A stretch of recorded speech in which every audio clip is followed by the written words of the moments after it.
Hi hello ನಮಸ್ಕಾರ, ನಾನು ನಿಮ್ಮ ಕಾವ್ಯಗೌಡ. ಇವತ್ತಿನ ರೆಸಿಪಿ ಚಿಕನ್ ಬಿರಿಯಾನಿ. ಅದು ಒಲೆ ಮೇಲೆ, ಸೌದೆ ಒಲೆ ಮೇಲೆ ಕುಕ್ಕರ್ನಲ್ಲಿ ಯಾವ ರೀತಿ ಮಾಡೋದು, ಏನೆಲ್ಲ ಇಂಗ್ರೀಡಿಯೆಂಟ್ಸ್ ಬೇಕು ಅನ್ನೋದನ್ನ ಫಟಾಫಟ್ ಅಂತ ನೋಡ್ಕೊಳ್ಳೋಣ ಬನ್ನಿ. ಸೊ ಈಗ ನಾನು ಚಿಕ್ಕದಾದಂಥ ಮಿಕ್ಸಿ ಜಾರ್ ತೊಗೊಂಡಿದ್ದೀನಿ. ಅದಕ್ಕೆ ಒಂದು ಚಿಕ್ಕ ಇಡಿಯಷ್ಟು ಪುದೀನ ಸೊಪ್ಪನ್ನ ಆ್ಯಡ್ ಮಾಡ್ಕೊಳ್ತಿದ್ದೀನಿ. ಅದೇ ಪ್ರಮಾಣದಲ್ಲಿ ನಾನು ಅದಕ್ಕಿಂತ ಸ್ವಲ್ಪ ಹೆಚ್ಚಿನ ಪ್ರಮಾಣದಲ್ಲಿ ಕೊತ್ತಂಬರಿ ಸೊಪ್ಪನ್ನ ಕೂಡ ಆ್ಯಡ್ ಮಾಡ್ಕೊಳ್ತಾ ಇದ್ದೀನಿ. ಕೈ ಇಡಿಯಲ್ಲಿ ಒಂದು ಇಡಿಯಷ್ಟು ನಾನು ಹಾಕ್ಕೊಳ್ತಾ ಇರೋದು ನೋಡ್ತಾ ಇರ್ಬೋದು.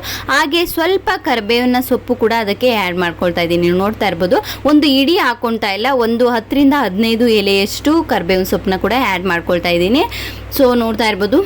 ಸೊ ತದನಂತರ ನಾನು ಇಲ್ಲಿ ಏನು ಆ್ಯಡ್ ಮಾಡ್ಕೊಳ್ತಾ ಇದ್ದೀನಿ, ಹಸಿ ಮೆಣಸಿನ್ಕಾಯಿ ಕೂಡ ಆ್ಯಡ್ ಮಾಡ್ಕೊಳ್ತಾ ಇದ್ದೀನಿ. ಇಲ್ಲಿ 8 ರಿಂದ 10 ಹಸಿ ಮೆಣಸಿನ್ಕಾಯಿನ ಆ್ಯಡ್ ಮಾಡ್ಕೊಳ್ತಾ ಇದ್ದೀನಿ. ಇದು ಕಂಪ್ಲೀಟ್ಲಿ ನಿಮ್ಮ ಖಾರಕ್ಕೆ ಅನುಗುಣವಾಗಿ ನೀವು ಆ್ಯಡ್ ಮಾಡ್ಕೊಳ್ಬೇಕಾಗುತ್ತೆ. ತದನಂತರ ನೋಡ್ತಾ ಇರ್ಬೋದು, ಆ ಒಂದು ಮಿಕ್ಸಿ ಜಾರ್ಗೆ 1 ತುಂಡಷ್ಟು ಚಕ್ಕೆ, 2 ಲವಂಗ, 2 ಮೆಣಸು ಕಾಳನ್ನು ಕೂಡ ಆ್ಯಡ್ ಮಾಡಿಕೊಂಡೆ. ಹಾಗೆ ಸ್ವಲ್ಪ ಉಪ್ಪನ್ನ ಆ್ಯಡ್ ಮಾಡಿಕೊಂಡೆ. ಉಪ್ಪನ್ನ ಆ್ಯಡ್ ಮಾಡ್ಕೊಳ್ಳೋದ್ರಿಂದ ಕಲರ್ ಯಾವುದೇ ರೀತಿ ಚೇಂಜ್ ಆಗಲ್ಲ ಅನ್ನೋ ಕಾರಣಕ್ಕೆ, ಗ್ರೀನಾಗೇ ಇರಲಿ ಅನ್ನೋ ಕಾರಣಕ್ಕೆ ಆ್ಯಡ್ ಮಾಡಿಕೊಂಡೆ.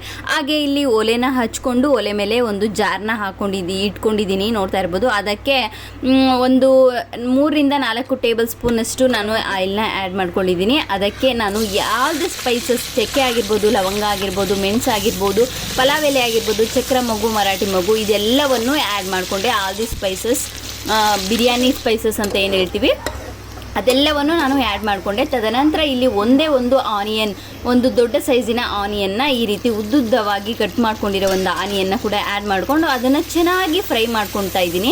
ಚೆನ್ನಾಗಿ ಅದು ಸ್ವಲ್ಪ ಲೈಕ್ ಕಂದು ಬಣ್ಣಕ್ಕೆ ಬರೋ ತನಕ ನಾನು ಫ್ರೈ ಮಾಡ್ಕೊಳ್ತಾ ಇದ್ದೀನಿ. ಫ್ರೈ ಆದ ನಂತರ ನಾನು ಅದಕ್ಕೆ ಹಚ್ಚಿಟ್ಟಿರುವಂಥ ಒಂದು ಟೊಮೆಟೊನ ಕೂಡ ಆ್ಯಡ್ ಮಾಡಿಕೊಂಡೆ. ಸೊ ಆ ಒಂದು ಟೊಮೆಟೊ ಕೂಡ ಚೆನ್ನಾಗಿ ಅದು ಚೆನ್ನಾಗಿ ಫ್ರೈ ಆಗಬೇಕಾಗತ್ತೆ. ಆ ಒಂದು ಎಣ್ಣೆಲೇ ಚೆನ್ನಾಗಿ 2 ಆನಿಯನ್ ಆಗಿರ್ಬೋದು, ಹಾಗೆ ಟೊಮೊಟೊ ಆಗಿರ್ಬೋದು ಚೆನ್ನಾಗಿ ಫ್ರೈ ಆದ ನಂತರ ನಾನು ಇಲ್ಲೇನು ತೊಗೊಂಡಿದ್ದೆ, 1 kgಯಷ್ಟು ಚಿಕನ್, ತೊಳೆದಿಟ್ಟಿರುವಂಥ ಚಿಕನ್ನ ನಾನು ಈಗ ಆ್ಯಡ್ ಮಾಡಿಕೊಂಡು ಚೆನ್ನಾಗಿ ಮಿಕ್ಸ್ ಮಾಡ್ಕೊಳ್ತಾ ಇದ್ದೀನಿ ನೋಡ್ತಾ ಇರ್ಬೋದು. ಸೊ ಇದು ಒಲೆಯಲ್ಲಿ ಮಾಡ್ತಾ ಇರೋದ್ರಿಂದ ಸೊ ಅದು ಬೇಗನೆ ನೋಡ್ಕೊಳ್ಬೇಕಾಗುತ್ತೆ, ಯಾಕಂದರೆ ಫ್ಲೇಮ್ನ ಕಡಿಮೆ ಮಾಡ್ಕೊಳ್ಳೋಕೆ ಬರಲ್ಲ. ಹಾಗಾಗಿ ಸೊ ಅದಕ್ಕೆ ಸ್ವಲ್ಪ ಅರಿಶಿನ ಕೂಡ ಆ್ಯಡ್ ಮಾಡಿಕೊಂಡೆ. ಹಾಗೆ ಉಪ್ಪನ್ನು ಕೂಡ ಆ್ಯಡ್ ಮಾಡಿಕೊಂಡೆ. ಅರಿಶಿನ ಹಾಕೋದ್ರಿಂದ ಆಲ್ಮೋಸ್ಟ್ ನಾನು ವೀಡಿಯೋಗಳಲ್ಲಿ ಹೇಳಿದ್ದೀನಿ, ಚಿಕನ್ ಆಗಿರ್ಬೋದು, ಮಟನ್ ಆಗಿರ್ಬೋದು, ನೀ ಸ್ಮೆಲ್ ಬರಬಾರ್ದು ಅನ್ನೋ ಕಾರಣಕ್ಕೆ ಅರಿಶಿನ ಆ್ಯಡ್ ಮಾಡೋದು. ಉಪ್ಪು ಹಾಕೋದ್ರಿಂದ ಬೇಗ ಬೇಯುತ್ತೆ ಅನ್ನೋ ಕಾರಣಕ್ಕೆ ಉಪ್ಪನ್ನು ಆ್ಯಡ್ ಮಾಡೋದು. ತದನಂತರ ಹಾಕಿದ ನಂತರ ಚೆನ್ನಾಗಿ ಮಿಕ್ಸ್ ಮಾಡ್ಕೊಂಡಿದ ನಂತರ ನಾವೇನು ರುಬ್ಬಿಟ್ಟಿದ್ವಿ ನೋಡಿ, ಆ ಒಂದು ಗ್ರೀನ್ ಪೇಸ್ಟ್ನ ಅದನ್ನು ಕೂಡ ಆ್ಯಡ್ ಮಾಡಿಕೊಂಡು ಚೆನ್ನಾಗಿ ಈ ರೀತಿ ಮಿಕ್ಸ್ ಮಾಡ್ಕೊಳ್ಬೇಕಾಗುತ್ತೆ. ತದನಂತರ ನಾನು ಒಂದು ಸ್ಪೂನ್ನಷ್ಟು ಗರಂ ಮಸಾಲ ಕೂಡ ಆ್ಯಡ್ ಮಾಡ್ಕೊಳ್ತಾ ಇದ್ದೀನಿ ಲಾಸ್ಟಲ್ಲಿ ನೋಡ್ತಾ ಇರ್ಬೋದು. ಸೊ ಅದೆಲ್ಲವನ್ನು ಆ್ಯಡ್ ಮಾಡ್ಕೊಂಡಿದ ನಂತರ ಈ ರೀತಿ ತಳ ಹಿಡಿಲಿಕ್ಕೆ ಬಿಡಬಾರ್ದು, ಚೆನ್ನಾಗಿ ಈ ರೀತಿ ಫ್ರೈ ಮಾಡ್ಕೊಳ್ತಾ ಇರಬೇಕು. ತಳ ಹಿಡಿಯೋಕ್ಕೆ ಬಿಟ್ಟರೆ ರೈಸ್ ಹಾಕಿ ಕುಕ್ಕರ್ ಲಿಡ್ನ ಕ್ಲೋಸ್ ಮಾಡಿದ ನಂತರ ಅದು ಸೀದೋಗೋ ಚಾನ್ಸಸ್ ಇರುತ್ತೆ. ಹಾಗಾಗಿ ನಾವು ತಳ ಹಿಡಿಲಿಕ್ಕೆ ಬಿಡಬಾರ್ದು. ಸೊ ಇದೆಲ್ಲ ಚೆನ್ನಾಗಿ ಬೆಂದು ಎಣ್ಣೆ ಬಿಟ್ಕೊಂಡಿದೆ ಅಂತ ಅಂದಾದಮೇಲೆ ಈಗ ನೋಡ್ತಾ ಇರ್ಬೋದು, ನಾನಲ್ಲಿ ಒಂದು ಚಿಕ್ಕ ಕಪ್ಪಿನಷ್ಟು ಮೊಸರನ್ನ ಕೂಡ ಆ್ಯಡ್ ಮಾಡ್ಕೊಳ್ತಾ ಇದ್ದೀನಿ ಈಗ ಲಾಸ್ಟಲ್ಲಿ. ಸೊ ಮೊಸರನ್ನ ಕೂಡ ಆ್ಯಡ್ ಮಾಡಿಕೊಂಡು ಚೆನ್ನಾಗಿ ಈ ರೀತಿ ಫ್ರೈ ಮಾಡ್ಕೊಳ್ಬೇಕಾಗತ್ತೆ. ಈಗ ಕೂಡ 1 ಟೈಮ್ ಚೆನ್ನಾಗಿ ಫ್ರೈ ಮಾಡ್ಕೊಳ್ಬೇಕು, ಚೆನ್ನಾಗಿ ಎಣ್ಣೆ ಬಿಡಬೇಕು ಅದು.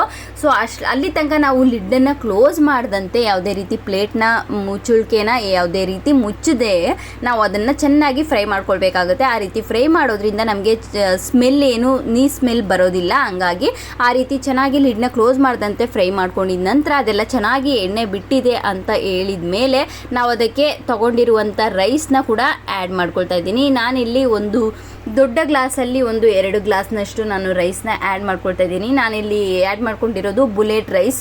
ಸೊ ಅದಕ್ಕೆ ನಾನು ಅದರ 1:2 ರೇಷಿಯೋದಲ್ಲಿ ನಾನು ನೀರನ್ನು ಆ್ಯಡ್ ಮಾಡ್ಕೊಳ್ತಾ ಇದ್ದೀನಿ.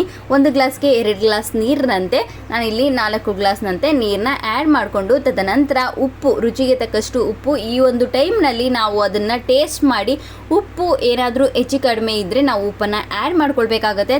ಸೊ ಅದೇ ರೀತಿ ನಾನು ಕೂಡ ಇಲ್ಲಿ ಲಾಸ್ಟಲ್ಲಿ ಫೈನಲ್ ಆಗಿ ಉಪ್ಪನ್ನು ಆ್ಯಡ್ ಮಾಡಿ ಲಿಡನ್ನು ಕ್ಲೋಸ್ ಮಾಡಿ ಎಲ್ಲನೂ ಕರೆಕ್ಟಾಗಿದೆಯಾ ಅಂತ ಚೆಕ್ ಮಾಡಿ ಇಡ್ತಾ ಇದ್ದೀನಿ. ಸೊ ಇದು 2 ವಿಷಲ್ ಆಗಬೇಕು. 2 ವಿಷಲ್ ಆದ ನಂತರ ಈಗ ನೋಡ್ತಾ ಇರ್ಬೋದು ಈ ರೀತಿಯಾಗಿ ರೆಡಿಯಾಗಿದೆ. ಸೊ ತುಂಬಾ ಟೇಸ್ಟಿಯಾಗಿತ್ತು, ತುಂಬಾ ಸಿಂಪಲ್ ಆಗಿ ಮಾಡ್ಬೋದಾದಂಥ ಚಿಕನ್ ಬಿರಿಯಾನಿ. ಐ ಹೋಪ್ ನಿಮ್ಮೆಲ್ರಿಗೂ ಇಷ್ಟ ಆಗಿದೆ ಅಂತ ಭಾವಿಸ್ತೀನಿ.